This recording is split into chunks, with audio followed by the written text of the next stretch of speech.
All right, guys, we're back with our next lab procedure. We're doing the continuous grip strength here. So again, I went out and I changed the duration of the graph. You can see I'm up to 100 seconds now. So in other words, this is going to be very, very tiring. If we were in lab doing this together, I would be making sure that you didn't have an essay to write because my hand is totally going to be dead after this. So literally what I'm going to do is once I hit play, I'm just going to start gripping, and I am using my dominant hand. Here it is. I'm just going to start gripping, and I'm going to keep going, and maybe I'll tell you a story because 100 seconds is a long time, and you know me, I don't like awkward silence. And then when there's 10 seconds left, I'm going to do some positive reinforcement and some encouragement for myself, some self-encouragement. So here we go.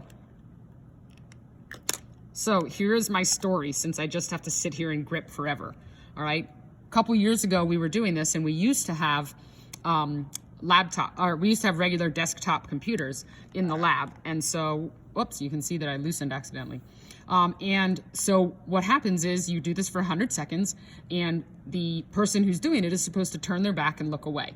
And what happened was two friends were doing this lab, and the girl that was looking away was clearly very trusting of her lab partner. And instead of making her lab partner, instead of her partner making her grip for 100 seconds, she made her grip for like 300 seconds because she basically lied to her since she couldn't see the screen.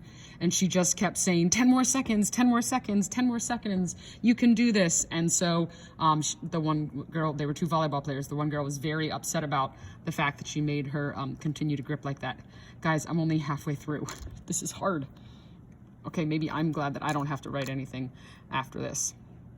But isn't it interesting? And I'm even talking, so I am a little distracted, which goes back to the nervous system lab that we actually did about being distracted and what that can do to your muscles when your nervous system is doing more than one thing at a time.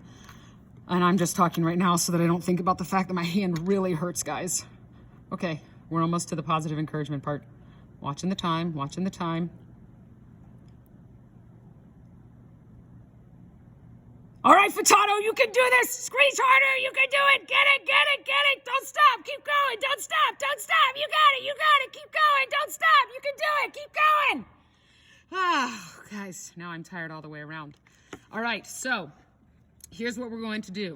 All right, I am going to do different time intervals, and you should be filling out table 3 right now, the continuous grip table. I'm going to give you the maximum force for each second interval, the 10-second intervals that are listed there, only the ones that are listed there. Your job is to figure out the change in maximum force. So it's your job to do the math for that. All right, so let's do the first 10 seconds here. I'm going to try and do it so you guys can see. 10, and it is a little bit difficult. Force. Did I do that right? Yeah. So maximum force, here's maximum force there.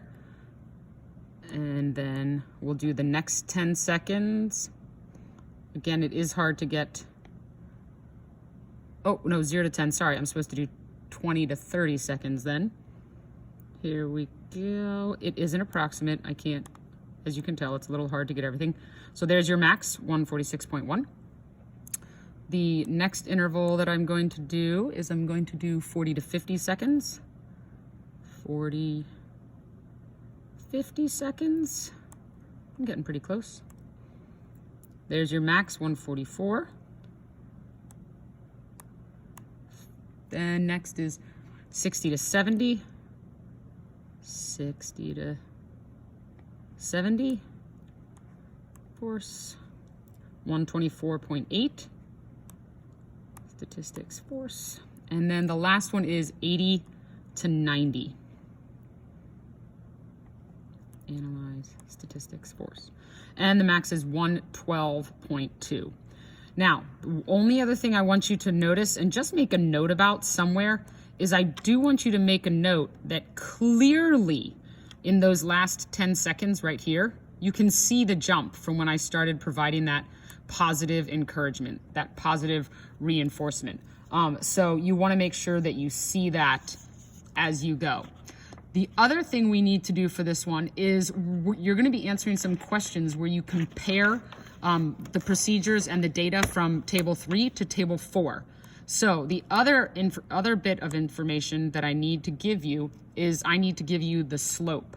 So the way that we do that is I'm gonna highlight from 0 to 90. Now I'm not including the last bit because the last bit was when I had that positive encouragement. And I'm going to analyze, and I'm going to curve fit force. I'm going to choose linear. Isn't it great that it does this for me? It's so fantastic.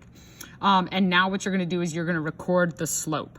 So you wanna go ahead and record that. You can see, you don't have to do the math, it's there for you. All right, and so I'm also gonna give you the slope in the next graph as well. And the slopes go in table 5. So you wanna make sure you put the slope in part 1, continuous gripping. All righty, and we'll see you with the next experiment. Bye guys.